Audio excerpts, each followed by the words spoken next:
नमस्कार, ताल ठोक के देख रहे हैं आप। शाम के 5 बजे मैं हूं आपके साथ रोहित सरदाना और बहस का नंबर 1 शो ताल ठोक के आज 2 घंटे लगातार होगा। मेगा शो आज हम लेकर आए, स्पेशल एडिशन है ताल ठोक के का, जिसमें आज हम 5 से 6 नोटबंदी पर बहस करेंगे और फिर 6 से 7 बजे तक तलाकबंदी पर बहस करेंगे। तो पहली बहस आज ये कि नोटबंदी पर शहादत की सस्ती सियासत क्यों की जा रही है। आज राज्यसभा में नेता विपक्ष गुलाम नबी आजाद ने 2 मिनट 20 सेकंड के अंदर कम से कम 4 बार शर्म और 2 बार बेशर्मी शब्द का इस्तेमाल किया। नेता विपक्ष ने ऐसा इसलिए किया क्योंकि वो सदन में 100 शहीदों के लिए श्रद्धांजलि दे रहे थे। लाइन में मरने वाले शहीद हैं तो फिर सरहद पे मरने वाले कौन हैं? हमारा ये सवाल आज बड़ा सवाल है। और सबसे बड़ी बात यह है कि आज अगर आप ये कह रहे हैं कि लाइन में मरने वाला शहीद है, तो क्या कल को आप ये नहीं कहेंगे कि जो सरहद पे जान दे रहा है उसे शहीद मत कहिए, क्योंकि वो तो तनख्वाह लेकर फौज में भर्ती हो। और इसी दरमियान आज देश के सर्वोच्च पद पर आसीन देश के राष्ट्रपति ने कहा कि अभी तक कोई ठोस आधार सामने नहीं आया कि लाइन में लगने की वजह से इतने लोगों की मौत हो गई है।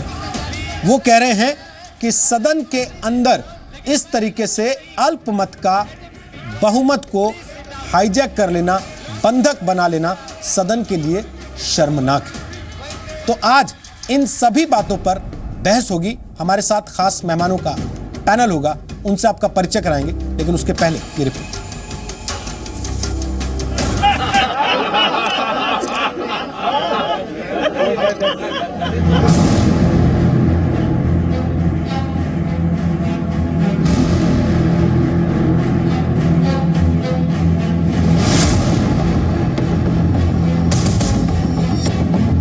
ये बोल्ड डिसीजन नहीं है, ये बिल्कुल बेकार डिसीजन है। ये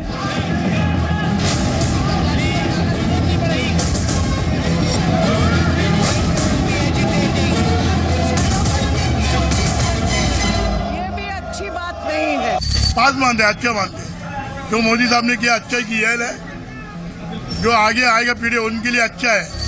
पास है। मोदी सरकार का ये निर्णय तो बहुत अच्छा है और यहाँ पे आने वाले सब भाई उसका समर्थन करते हैं। बहुत अच्छा निर्णय लिया है, आगे जाके उसका अच्छा रिजल्ट आ जाएगा। फैसला अच्छा है, लेकिन थोड़ा सही टाइम से नहीं हुआ है। पहले थोड़ा बहुत दिक्कत था बिकने के लिए, अभी बस बराबर हो गया। मेरा नज़र में तो सरकार पास है।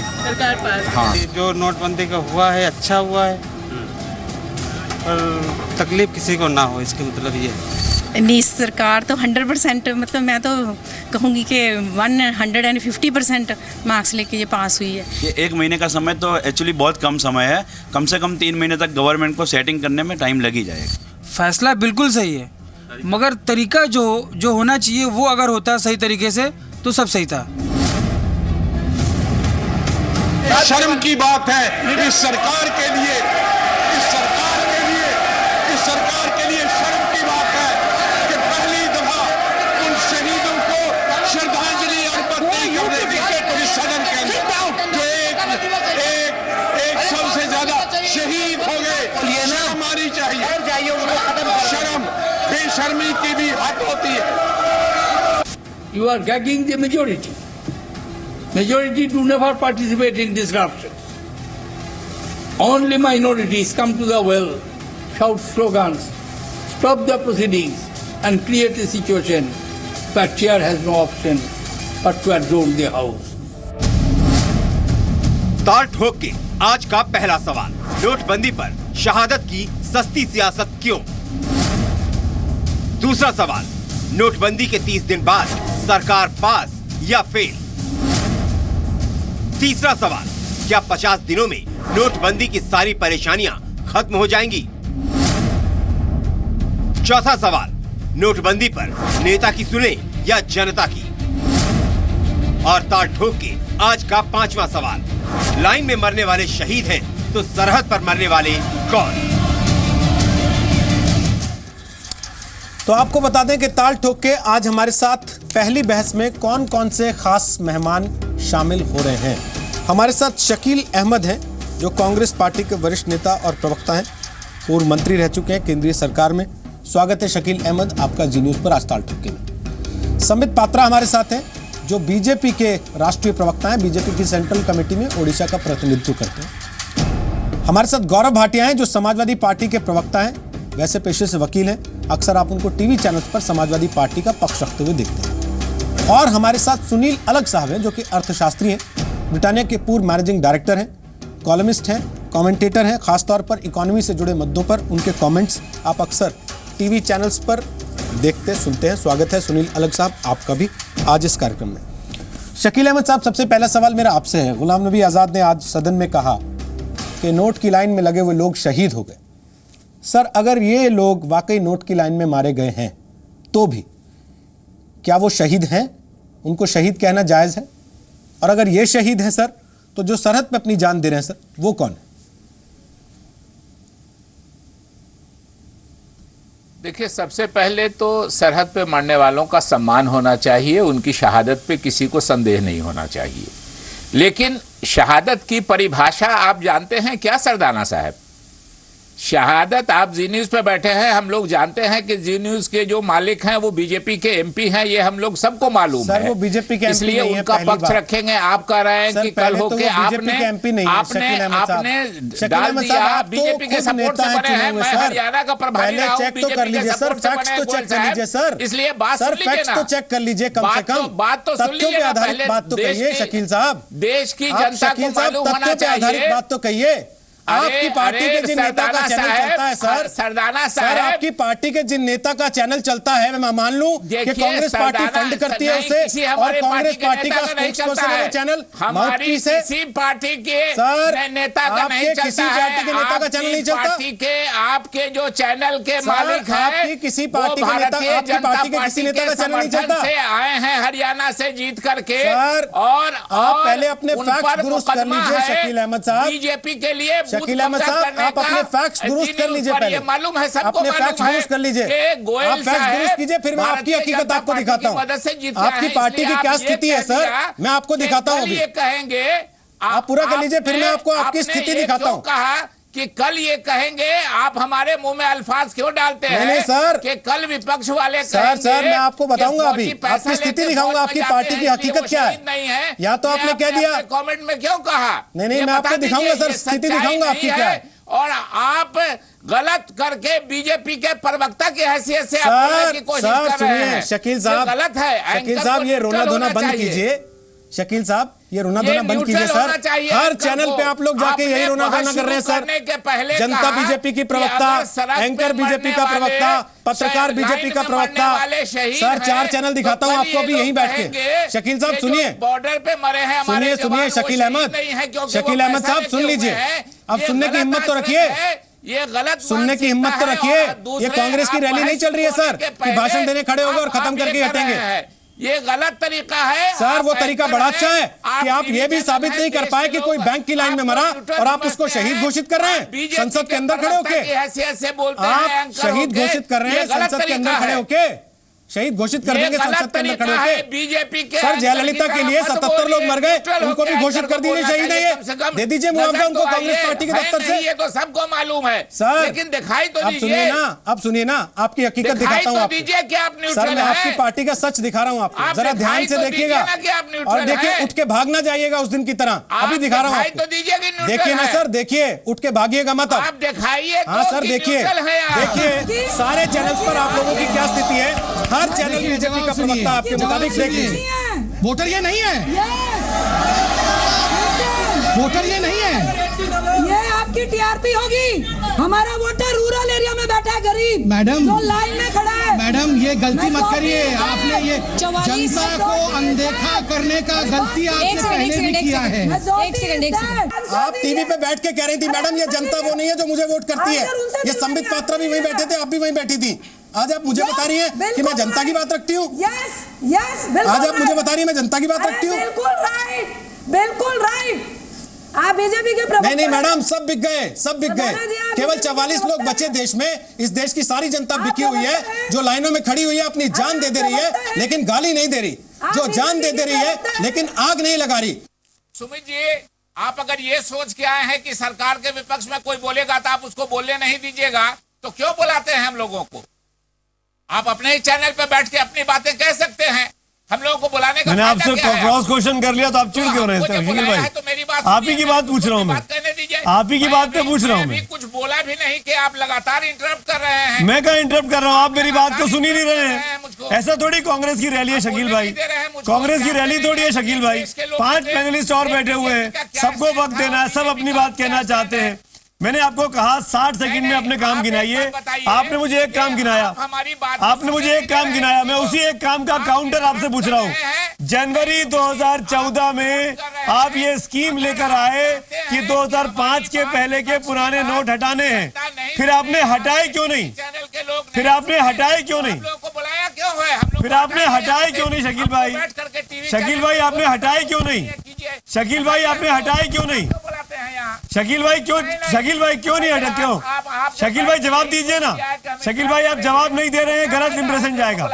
शकील भाई गलत इंप्रेशन जाएगा, आप जवाब नहीं दे रहे हैं, ये गलत तरीका है, ये गलत तरीका है शकील भाई। शकील भाई ये गलत तरीका है, आप जवाब नहीं दे रहे हैं, आपके पास जवाब नहीं है, इसका मतलब। श्रीकांत शर्मा मैं आपके पास आना चाहता हूँ। अमर सिंह साहब मैं आपके पास भी आऊंगा। श्रीकांत शर्मा क्या आपको डर है सरकार गिरने का? Okay point taken madam, madam your point completely taken. Why you are very sure? Madam, Why you are very sure? Madam let me ask now. Are you member of BJP? अपनी बात let me ask madam. But I am a journalist. I know how parliament works. I know how parliament works, madam. Why you are laughing? Okay, I'm amused. What you are saying? कि सरकार गिर सकती है? Okay, Shrikant Sharma. Amar Singh is also smiling. Okay, madam, you made your point. You made your point, madam.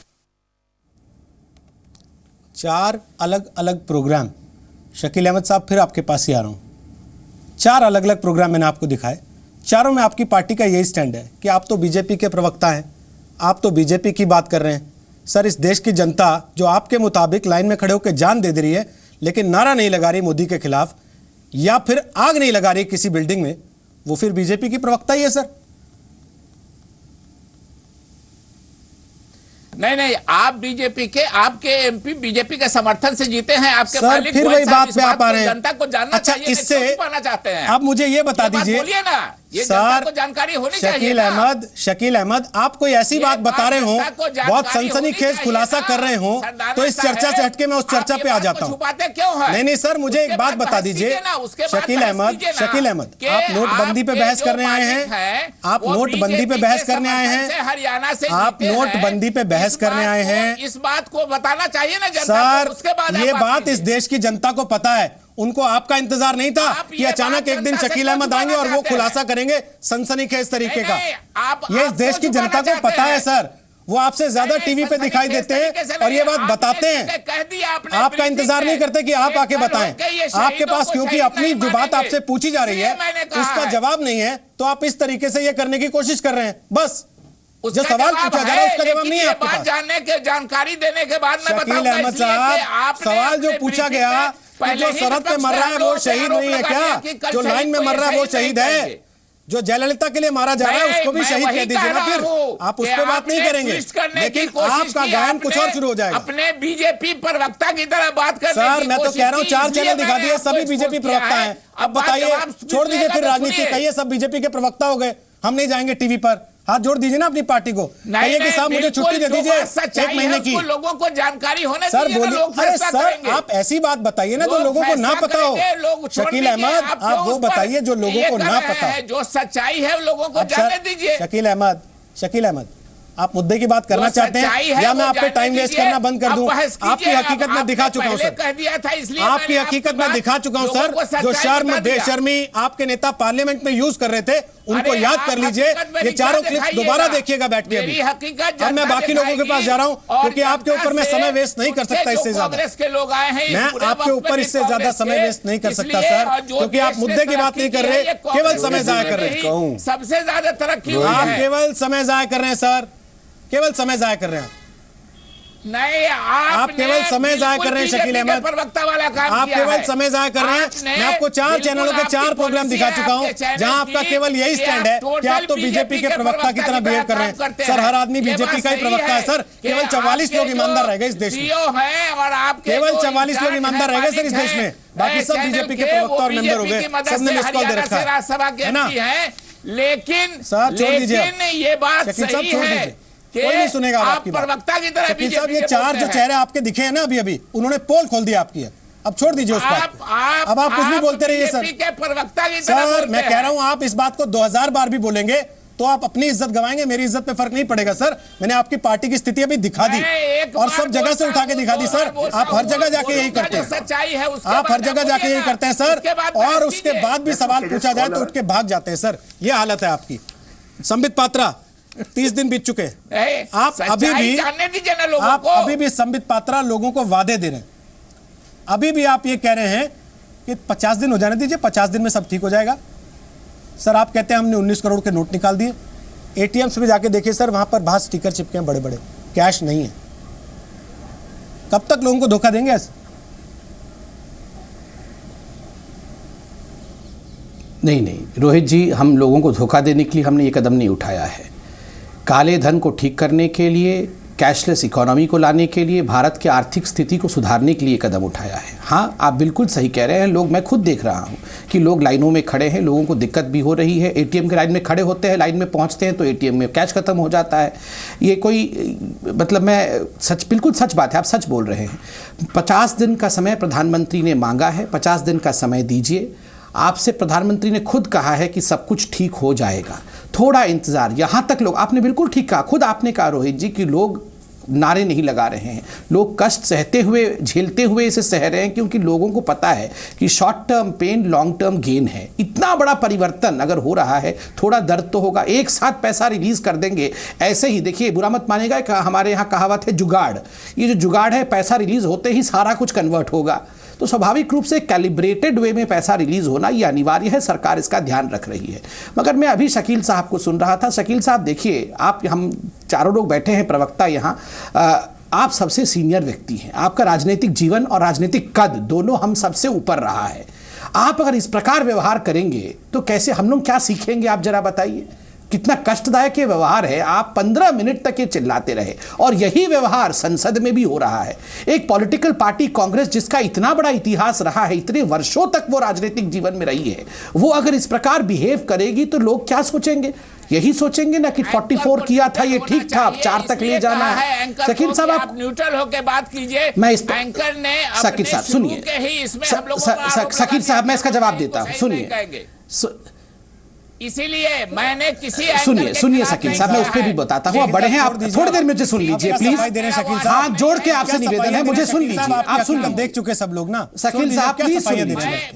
मैं छोड़ दीजिए sir. Shakeel साहब मुझे प्लीज सुनिए, 15 मिनट तक आपको चैनलों में कांग्रेस पार्टी के नेताओं का पैसा है, कांग्रेस पार्टी के नेता किन चैनलों के मालिक हैं, और रोहित जी, शकील साहब मुझे प्लीज बोलने दीजिए। अब तक सर्वाइव करते आए हैं और कौन से पत्रकार करते आए हैं। छोड़ दीजिए सर, सारे देश ने सुन लिया था सर, पत्रकार आपके मंत्रिमंडल डिसाइड कर रहे थे। 15 मिनट सुना था। क्या बात कर रहे हैं? यही गुलाम नबी आजाद थे सर, यही गुलाम नबी आजाद थे जिनका नाम लिया जा रहा था कि मैं गुलाम से बात कर लूंगी। क्या बात कर रहे हैं सर आप? आज आप यहाँ पे न्यूट्रलिटी बता रहे हैं हम लोगों को। शकील साहब थोड़ा लिहाज तो रखिए, देश ने देख रखा है आपको स्थिति को, बयान है। इसीलिए मैं इस पे उत्तर देना चाहता हूँ। प्लीज संबित पात्रा बात कर लीजिए। मुझे गौरव भाटिया के पास जाना है, प्लीज उत्तर दे। कठिन परिस्थिति में हमने गौरव को तैयार किया है, तबियत खराब होने के बावजूद शकील साहब प्लीज, शकील साहब संबित पात्रा पूरा कीजिए। मेरे 2 खास शकील साहब प्लीज दूसरों को सुनिए। शकील साहब, मैंने कहा ना, बिल्कुल मैं पूरा कर रहा हूं, मगर देखिए आज डिमोनेटाइजेशन पे डिबेट कहां जा रहा है। आप देखिए कौन सा चैनल किसका है, इस पे डिबेट। और शकील साहब आप बड़े हैं, मैं आपको एक बात बता रहा हूं। मान लीजिए कि रोहित सरदाना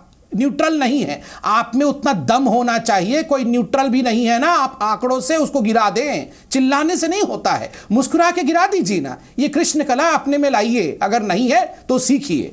दूसरी बात देखिए, ये जो शहादत की बात उठी है रोहित जी, मैं इतना कहना चाहता हूं, एक भी व्यक्ति कहीं भी उसकी मृत्यु होती है किसी भी कारण से, खास करके जो राजनीतिक जमात है, जो पॉलिटिशियंस है, उनको बहुत सेंसिटिव होना चाहिए। किसी की मृत्यु लाइन में हुई है या किन्हीं भी कारणों से हुई है, हम उस पर जिस प्रकार की राजनीति कर रहे हैं, और देखिए ये जो शहादत शब्द को हम जितने लूजली यूज कर रहे हैं, ये नहीं है कि जो सेना अपना जान देती है सरहद पे और जो व्यक्ति घर पे मर जाता है तो जान की कीमत अलग अलग होती है, ये नहीं है। मगर सबके लिए टर्म्स हैं कि वो शहीद है और इसके लिए दुख है। हर चीज़ में हम शहीद इस प्रकार से लूजली यूज़ करेंगे तो जो शहादत देते हैं उनके लिए एक तरह से ये अच्छी बात नहीं है, उनको कंडेम करने के बराबर है। और हाँ, जिनकी भी मृत्यु किसी भी कारण से हुई है, हम सबको वहां सेंसिटिव होना आवश्यक है। मगर मैं एक छोटी सी बात दिखाना चाहता हूं, कंप्लीट कर दूंगा, कुछ फैक्ट्स भी लेके आया हूं। जब इंडिया पाकिस्तान का पार्टीशन हुआ, 6 लाख लोगों ने अपनी जान गंवाई। क्या उसके लिए नेहरू दायी थे, क्योंकि नेहरू जी ने पार्टीशन के ऊपर हस्ताक्षर किया था? क्या हम कहेंगे कि नेहरू जी ने 6 लाख लोगों की हत्या कर दी? फूड पॉलिसी इंडिया की गड़बड़ थी। मैल न्यूट्रिशन के कारण पूरे भारतवर्ष में लाखों लोगों की मौत 65 वर्षों में हुई। क्या मैं कहूंगा गांधी परिवार इन लाखों लोगों की मौत का कारण था? क्योंकि फॉल्टेड फूड पॉलिसी थी, फूड डिस्ट्रीब्यूशन नहीं हो पाया और मैल नरिशमेंट के कारण लोगों की मृत्यु हो गई। और मैं देखिए, आप लोगों ने एक आंकड़ा भी दिया कि कुछ लोगों की मौत हुई है। मैं बड़े सेंसिटिविटी के साथ एक कागज दिखाऊंगा। चंद दिनों पहले कांग्रेस के लोगों ने ही एक व्यक्ति का नाम भी लिया कि वो एटीएम के मैं कागज दिखा रहा हूं, टाइम्स ऑफ इंडिया का छपा हुआ है, माफी मांगी है टाइम्स ऑफ इंडिया ने। टाइम्स ऑफ इंडिया ने माफी मांगी है कि उसकी मृत्यु लाइन में नहीं हुई थी, मगर ये सारे ऑपोजिशन वाले कह रहे थे कि मृत्यु लाइन में हुई है। इतिहास में क्या हुआ उसको सामने लाके कब तक वर्तमान को ढक लेंगे? नहीं, ये मैं तो 12 नवंबर का दिखा रहा हूं। ये माफीनामा 12 नवंबर का है। आप इस बात से इनकार नहीं कर सकते कि बैंक खुद अड्डा बन रहे हैं कालाबाजारी का, जवाब दूंगा, और आप लोग नाकाम रहे उसको पकड़ पाने में। ठीक बात है, तैयारी नहीं थी आप लोगों की। मैं इसका भी उत्तर दूंगा, मगर आपने जो सवाल पूछा उससे पहले मैं गौरव भाटिया और सुनील अलग से एक एक कमेंट लेना चाहता हूं। थोड़ा सा रुक जाइए, थोड़ा सा रुक जाइए। मैं दोनों से एक एक कमेंट लेना चाहता हूं। गौरव भाटिया जी, जिस दिन से नोटबंदी हुई 30 दिन हो गए, 30 दिन से आपने 30 से ज्यादा सलाह दी होंगी कि सरकार हमारी ये सलाह मान ले। शायद कुछ सरकार ने मानी होंगी, कुछ नहीं मानी होंगी। आज 30 दिन के बाद एक, आपका रिपोर्ट कार्ड क्या कहता है नोटबंदी को लेके? 2, क्या आपको लगता है यह तरीका जायज है कि संसद ना चलने दी जाए इस नाम पे?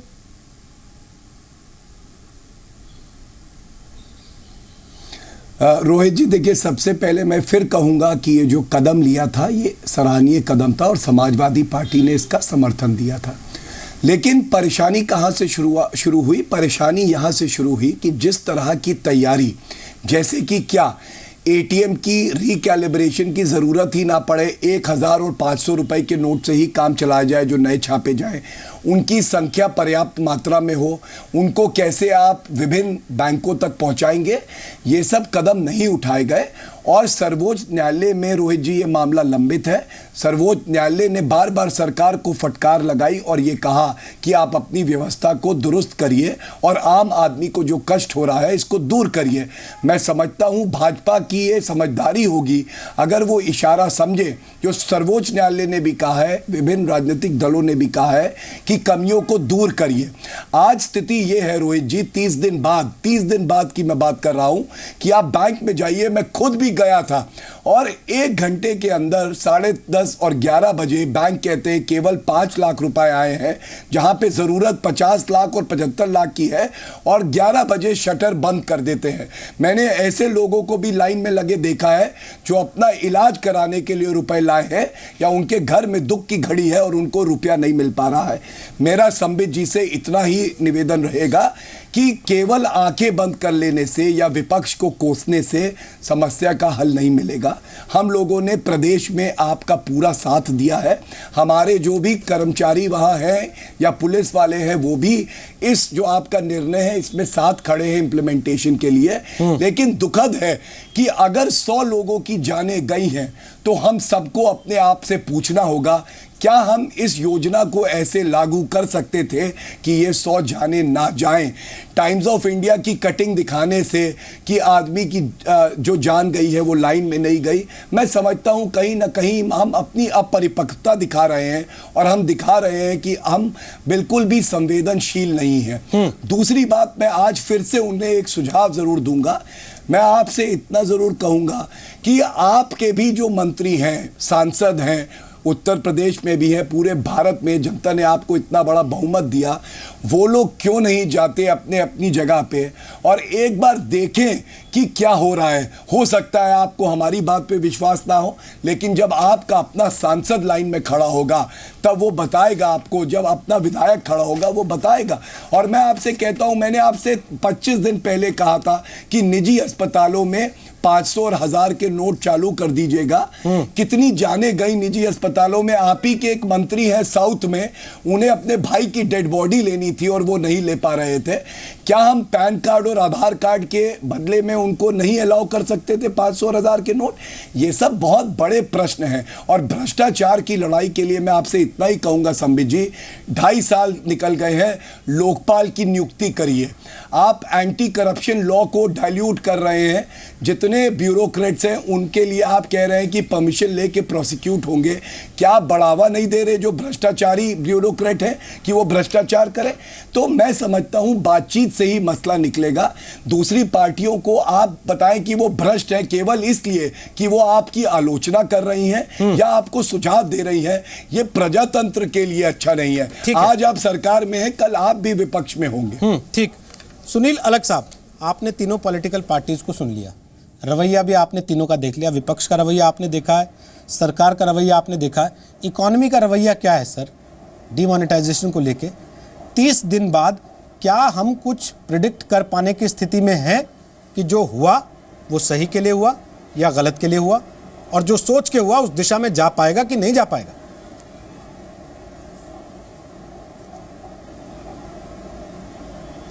देखिए, हम लोग तो इंडस्ट्री में ये फोरकास्ट कर रहे हैं अभी कि कुछ फ्लॉज हुए हैं एग्जीक्यूशन में, वो तो मैं कह रहा हूं। उसके बाद हर दिन जो भी सलाह आ रही है गवर्नमेंट रोज नए चीज को एक्सेप्ट कर रही है।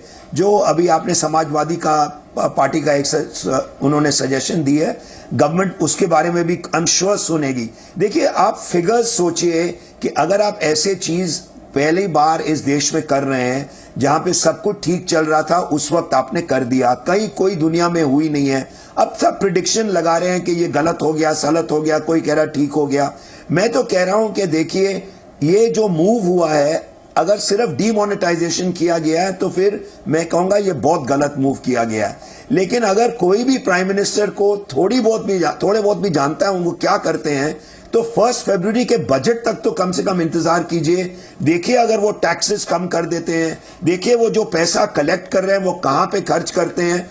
2 महीने पूरे देश के जिंदगी में कुछ भी नहीं होता है। प्लीज, मैं नहीं कह रहा हूं कि कोई मरे और हम कहें हंसने लगे, नहीं। हर एक डेथ में हमको थोड़ी वी फील सॉरी, पर ये 2 महीने 2.5 महीने के लिए भी जो भी खड़े हुए हैं लाइन में, मैं तो कहता हूं आप उड़ीसा में चले जाइए, आप बिहार में चले जाइए, यूपी में शायद थोड़ा ज्यादा हो रहा है, बिहार में कुछ भी नहीं हो रहा है, उड़ीसा में भी कुछ भी नहीं हो रहा है। तो कैमरास हमको दिखाना चाहिए, थोड़ा बैलेंस्ड व्यू दिखाएं आप कि बॉम्बे में लाइन्स कम हो रहे हैं। मैं गया था बॉम्बे में, मेरा स्टैंडर्ड चार्टर्ड बैंक में एक अकाउंट है, आधे घंटे में मैं अपने पैसे लेके वापस आ गया, लाइन में खड़े होके। ये कोई नहीं जानता था कि मैं कौन हूं। तो मैंने अपने 2 जो घर के नौकर हैं, 2 ड्राइवर्स हैं, उनके मैंने बैंक अकाउंट खुलवा दिए। अगर हर एक आदमी 4-6 आदमी को हेल्प करे, देखो ये हो गया, अब ये देश के लिए ठीक हो रहा है। हमें कोई कंस्ट्रक्टिव, रोते रहो पार्लियामेंट में, इस तरह थोड़ी चलेगा पार्लियामेंट। ये उन्होंने किया। आपको अगर कंस्ट्रक्टिव है तो आप डिस्कशन करिए। आप नहीं भी, आप तो रोज पार्लियामेंट को रोक रहे हैं। स्पीकर का कोई रोल ही नहीं है हमारे देश में। जो अडवाणी जी ने कहा था, स्पीकर भी अपना काम नहीं कर रहा है। बाहर में चले जाइए आप, यूके पार्लियामेंट में या अमेरिका में, स्पीकर अगर कहे कि जरा बैठ जाइए तो पार्लियामेंटेरियंस बैठ जाते हैं। राज्यसभा जो है, it is suppose to be a house of learned people, जहां जो लोग जाते हैं सब नॉमिनेटेड होते हैं, इलेक्टेड भी नहीं होते हैं। वो भी किस तरह बिहेव कर रहे हैं, इट्स शेमफुल। कोई डिस्कशन ही नहीं कर रहा है। I think it's a good move. अच्छा, आप कहते हैं move is not a good move, 2 महीने के बाद आई विल बी रॉन्ग और यू विल बी रॉन्ग। आप जरा इंतजार करिए। 30 दिन में आप लोग चिल्ला रहे हैं जैसे अरे ये तो पूरा देश बर्बाद हो गया है। मैं तो कह रहा हूं respect each others views, it is a good move. Suggestion दीजिए, जैसे अभी समाजवादी पार्टी कह रही थी कि हॉस्पिटल्स में इस्तेमाल करने दीजिए, कुछ सजेशन दीजिए। अगर आप रोते रहेंगे, हाथ के ऊपर हाथ धर के कहेंगे कि भैया ये तो देश बर्बाद हो गया है, तो फिर कहां जाएगी देश। और अगर गरीब रियली अफेक्टेड है, मैं तो कहता हूं poor have not been affected, very rich have not been affected. It is the middle class जो हमको ख्याल रखना चाहिए। और पुअर अगर अफेक्टेड है तो कांग्रेस और समाजवादी को तो बहुत खुश होना चाहिए। यूपी में वो जीत जाएंगे, सब वोट करेंगे, बोलो मोदी ने खराब कर दिया। आप टीवी पे टाइम क्यों वेस्ट कर रहे हो? आप जाइए यूपी में, देखते हैं फरवरी मार्च में क्या होता है। अब देखिए, गरीब जो कह रहे हैं ना, मैं एक एग्जांपल आपको देता हूं। किसी ने बोला कि 10 किलोमीटर दूर एक एटीएम मशीन है, 12 किलोमीटर दूर एक बैंक है। अरे भैया, डिमोनेटाइजेशन से पहले भी तो वही हिसाब किताब था। अगर वो पुअर के पास 500 और 1000 रुपए के नोट है तो वो गरीब थोड़ी है, वो तो अमीर है। वो तो पूरा क्रेडिट सिस्टम में चलता है विलेज। आप जो कह रहे हैं ना, मेरे साथ चलिए यूपी के विलेज में, पुअर को कोई अफेक्ट नहीं हुआ है। ये जो मिडिल क्लास के बारे में हमको सोचना चाहिए। मैं भी वही कह रहा हूं कि जितनी जल्दी नोट आ जाए। अब ये सोच के भाई हमारे नोट प्रिंट, कौन पूछ रहा है कि शायद स्विट्जरलैंड में अभी नोट, गवर्नमेंट थोड़ी बोलेगी कि मैं स्विट्जरलैंड में नोट प्रिंट करके ला रहा हूं, किस प्लेन पे ला रहा हूं ताकि आप प्लेन को शूट डाउन कर दीजिए। आप तो किसी, नो पेशेंस एट ऑल। हमको तो इमीडिएट आंसर चाहिए। वही मैं कह रहा हूं, देखिए 1 फरवरी आप जो कह रहे हैं सबको पकड़ेंगे। अगर सारा पैसा आ गया बैंकिंग सिस्टम में, मैं तो कहता बढ़िया हो गया, आपका टैक्स बेस बढ़ गया है। टैक्स रेट तो कम होगा फिर अगर बेस बढ़ाएंगे। किसी ने बेस ही नहीं बढ़ाया। ठीक है, अब हंसते रहिए, गाते रहिए, आपके ये खराब देखिए टिल 1 फरवरी। मैं कह रहा हूं, मैं शायद गलत बोल रहा हूं। सुनील जी की बात का जवाब देना देखो। उसमें गौरव भाटिया इंटरवीन करना चाहते हैं, उसके बाद मैं शकील अहमद के पास जाऊंगा। गौरव भाटिया, आप कुछ कमेंट करना चाह रहे हैं उनकी बात पर, आप बोल लीजिए, फिर मैं जाऊंगा शकील अहमद के पास। बोलिए। नहीं, गौरव को तो गौरव सजेशन दे रहा है। आई एम विथ यू गौरव। सुनील जी आप, यस सुनील जी, आपने बहुत अच्छी बात कही। आपने कहा कि जो सजेशंस आए उसको सरकार कंसिडर करे। मैं आपको ये ज़रूर बताना चाहूँगा जी न्यूज़ के माध्यम से कि जब हम लोगों ने किसानों की बात करी, ये 10 तारीख की बात है, 10 नवंबर को जैसे ही ये आया पॉलिसी डिसीजन, हमने कहा किसानों के लिए ये बहुत अहम समय है साल का, उन्हें फसल अपनी बोनी है, आप उनको कुछ छूट दीजिए। इन लोगों ने 10 दिन लगा दिए। उत्तर प्रदेश में केवल उत्तर प्रदेश की बात कर रहा हूँ, कम से कम 12 करोड़ लोग जो है कृषि पे निर्भर करते हैं। ये जल्द भी हो सकता था। इन्होंने जो छूट दी वो भी केवल जो है सीड्स पे दी, फर्टिलाइजर्स पे भी छूट होनी चाहिए और भी चीज़ों पे छूट होनी चाहिए थी। इन्होंने हमारी बात नहीं सुनी। हमने दूसरा कहा, घर घर में शादी हो रही है, कृपया करके उसमें आप थोड़ा सा जो है छूट दीजिए। ऐसे नियम लाए कि लोगों के पास वो पैमाना पूरा करने का कोई तरीका ही नहीं था सुनील जी। और तीसरा, मैंने निजी अस्पताल की जो बात उठाई, ये भी हमारे मुख्यमंत्री अखिलेश यादव जी ने उठाई है।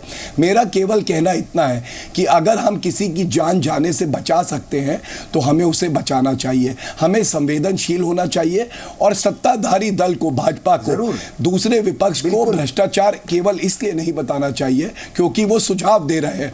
अगर हम आलोचना भी करते हैं तो हम भी देश के हित में करते हैं, और उन्होंने कोई निर्णय लिया है तो वो भी देश के हित में लिया है। ठीक है सर, लेकिन बड़ी बात यह है शकील अहमद साहब कि जो सारी बातें सदन के पटल पे होनी चाहिए। मैं इसका अगर विपक्ष के पास कोई सुझाव है, विपक्ष के कोई सवाल है, तो वो सदन के पटल में होने चाहिए कि पूरा समय इसी बात में निकल जाना चाहिए कि इस नियम में नहीं, इस नियम में करेंगे। नहीं, देखिए, हम लोगों ने, जहां तक सदन की बात है, आपको याद दिला दे रोहित जी कि भारतीय जनता पार्टी आज जो रोना रोए, राष्ट्रपति ने ठीक कहा है, राष्ट्रपति को पीड़ा होनी चाहिए, लेकिन राष्ट्रपति जब मंत्री थे तो 1350 घंटे सदन के लिए 15वीं लोकसभा का हुआ था। उसमें 900 घंटा भारतीय जनता पार्टी ने सदन नहीं चलने दिया। ये जरा भारतीय जनता पार्टी के मित्रों को याद होना चाहिए। हम उसको रिपीट नहीं करना चाहते। हम आज भी कह रहे हैं, एक दो बातें हैं कि प्रधानमंत्री आए राज्यसभा में और लोकसभा में बातें हो रही हैं कि नियम 184 के तहत जिसके अंत में वोट होता है, और मोदी जी की सरकार को डरना नहीं चाहिए, उनको तो अकेले पूर्ण बहुमत है। तो जिस बहस के अंत में वोटिंग होती है उसकी बात हो रही है। मैं कल, रोहित जी था, प्रधानमंत्री के क्षेत्र बनारस में मैं कल था, और आप विश्वास कीजिए कि प्रधानमंत्री के क्षेत्र में भी जो लोगों का फीडबैक लोगों से मिला, आम लोगों से मिला, मैं गया था पत्रकार सम्मेलन के लिए, लेकिन इतनी नाराजगी है स्वाभाविक रूप से। लेकिन लोगों को एक बात की उम्मीद है कि इससे भविष्य में सुधार होगा। लेकिन हम लोगों ने शुरू से कहा कि आपने तैयारी नहीं की है। जो 100 लोगों से ज्यादा मरे हैं, उनके परिवार का क्या होगा, उसके लिए कौन जिम्मेदार होगा? और जो किसानों को परेशानी हुई, जो मजदूरों को परेशानी हुई, एक लार्सन एंड ट्यूब्रो ने लगभग काफी लोगों को अपने यहाँ से हटाया है। ओसवाल जी का बयान आया है, जो इंडस्ट्रियलिस्ट हैं, कि 18,000 लोगों को हम लोगों ने अपने यहाँ से निकाला है। और उत्तर प्रदेश, बिहार और जो पिछड़े राज्य हैं उसमें हजारों की संख्या में लोग बड़े शहरों से बेरोजगार होकर के घर वापस जा रहे हैं। मोदी जी के असमय फैसले की वजह करके इस एक बार अरुण जेटली के प्रेस कॉन्फ्रेंस कॉस्ट है जो इनबिल्ट है, कुछ कॉस्ट अपेरेंट है, कुछ इनबिल्ट है। और इसलिए सरकार प्रयास करती रही है और बैंकिंग व्यवस्था भी प्रयास करती रही है कि credit cards, debit cards, e wallets और जितने भी alternative methods of digital currency हैं उनको इनकरेज किया जाए। और बहुत बड़े पैमाने में इस एक महीने में ये स्विच ओवर होता हुआ दिख रहा है और इसलिए सरकार इस स्विच ओवर को और तेज करना चाहती है। एक तरफ लेस कैश इकोनॉमी होगी जिसके लिए धीरे धीरे रोज एक करेंसी रिलीज करता है रिजर्व बैंक, और दूसरी तरफ डिजिटलाइजेशन की तरफ एक बड़ा प्रयास होगा और शिफ्ट होगा। सरकार ने कुछ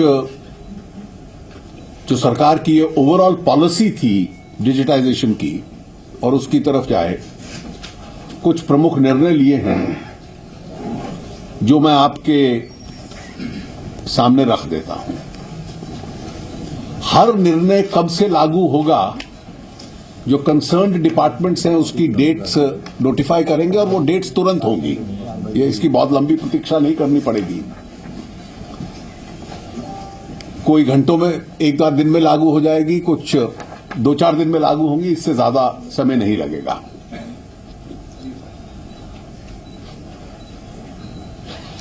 ₹4.5 करोड़ कंज्यूमर्स रोज पेट्रोल और डीजल खरीदते हैं पेट्रोल पंप से, और इसकी जो डेली सेल है लगभग 1800 करोड़ रुपए के करीब है। एक महीने में जो ये सेल है ये 20% डिजिटल पेमेंट से बढ़कर 40% डिजिटल पेमेंट हो गई है। ये लगभग नेशनल एवरेज है। हम लोग चाहते हैं कि ये और बढ़े। तो वित्त मंत्री अरुण जेटली प्रेस कॉन्फ्रेंस कर रहे हैं 30 दिन पूरे होने पर डिमोनेटाइजेशन के। वो बता रहे हैं क्या बदलाव आया है वित्तीय सिस्टम में। वो बता रहे हैं पेट्रोल पंप्स पर कैसे ट्रांजैक्शन जो है वो 20% से बढ़कर 40% हो गए, इलेक्ट्रॉनिक हो गए, टैक्स के दायरे में आ जाएंगे।